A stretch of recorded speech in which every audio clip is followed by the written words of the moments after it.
Thank you. Yeah, 3300. It's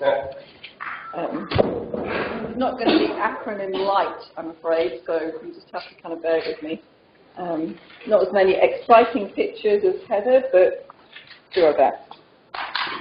So 3300 was released in 2011, and there's been a recent update. So basically, this is in response to industry pressure, regulation, worries about information not being managed effectively enough for various purposes.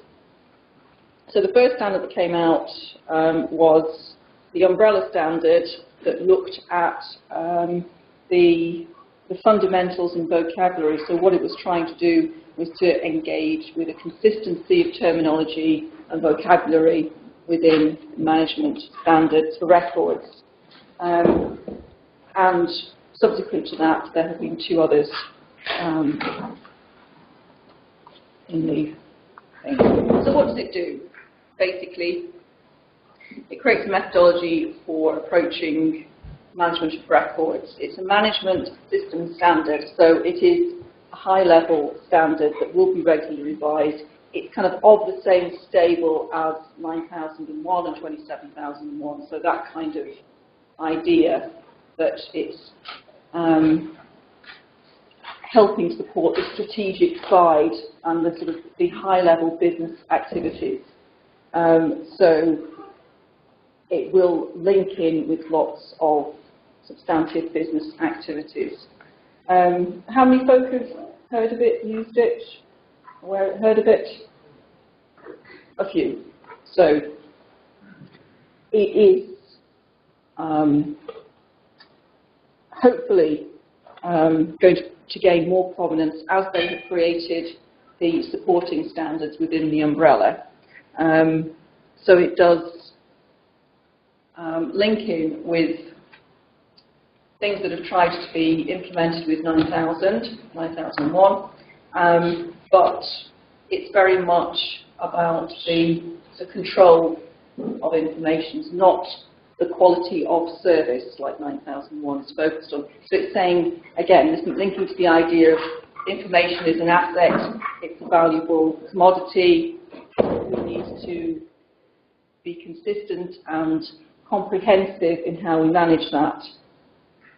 And I just tried to pick out a few of the issues where it differs from 9000 and 9001 approach. So it's perhaps been more widely applied within more highly regulated sectors, so finance and business. So within local authorities, how are you using it? Where is it sitting in your sort of toolkit? Basically, an overall framework to slot things into. So using it as a shorthand to give an overall picture of how it should be created. Right. So it's about a quality approach to the record creation, the management, and the organisation. So that's kind of where it sits.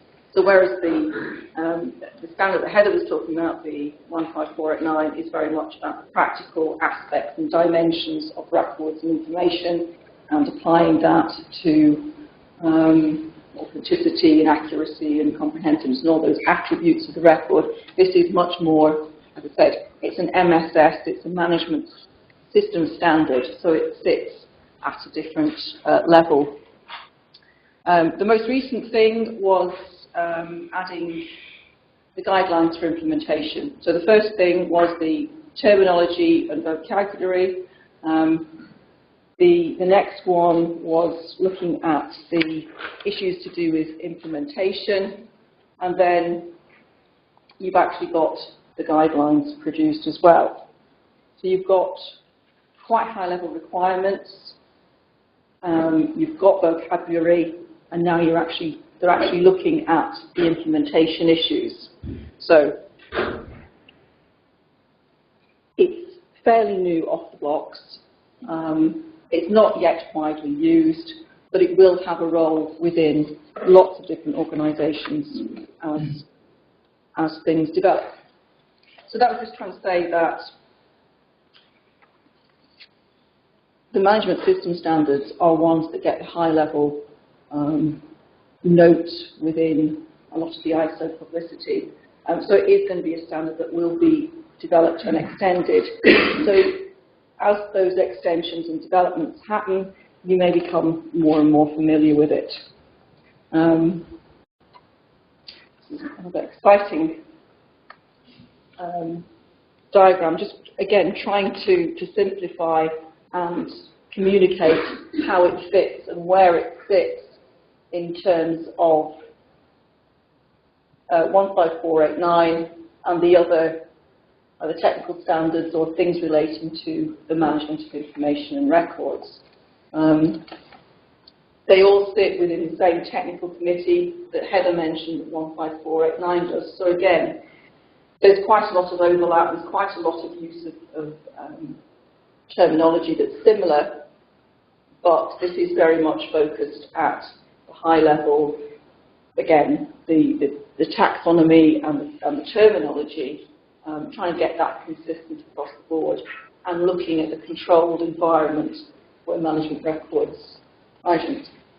systems records are, and with a view to providing more focus on audit and certification and confirmation of its use. Another exciting diagram to look at, which again just helps you see how these standards relate to business activities and the functions. So we've already heard about the environmental one that David talked about earlier. Heather's talked about 15489. Information security is also will be mentioned very shortly. So you can see that it's part of a suite of tools and a suite of things to which you can refer when trying to improve quality issues within the organisation. Depending on the sector you're in, some are going to be more applicable than others. So it's about choosing which ones are relevant to your organisation and sector. Because obviously they're going to have different priorities. So, as ever, in summary, what it is, it's about the control of information. It's saying that the information is the valuable thing. It's not about the customer service or the service delivery and how you evaluate that, which is where typically 9001 is focused. It's much more focused back on the information asset. So it's kind of watch this space and see how it develops in terms of use and deliberation and stuff. And probably if you're not in a highly regulated sector like finance or bioexploration and stuff, it may not yet be something that's directly relevant to you, but it may well come into the horizon as we develop the various things. Okay, that's all I wanted to say. So again, it's just a headline issue, giving you a quick introduction to it. So you've got a starting point for looking at further. Yes, of course.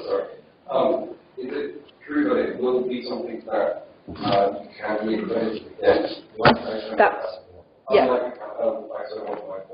Yeah, that is where typically the International Organisation for Standardisation wants to go with its management system standards. It is looking at the accreditation route. And some would see one of the weaknesses of 15489 as being it is not part of that suite of accredit and certification process. But then there are lots of areas and sectors where, you know, they're not going to be moved by that anyhow. And they're never going to put the resource behind the authentication and certification process. But it needs to grow more organically than that. So it's good, I think, that the ISO have various different models for how they see their standards being used. So we'll see, maybe in a few years' time, how well this becomes embedded. Okay. I'd be interested in the discussion afterwards. Yes. What the NRS's opinion is in relation to that and the RMPs in the future. Okay, there you are. Here.